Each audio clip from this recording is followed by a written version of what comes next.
some of the baby mystery snails.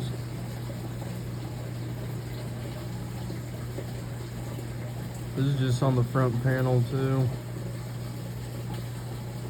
There's so many more on the bottom, on the side panels, back by the filter in the back there.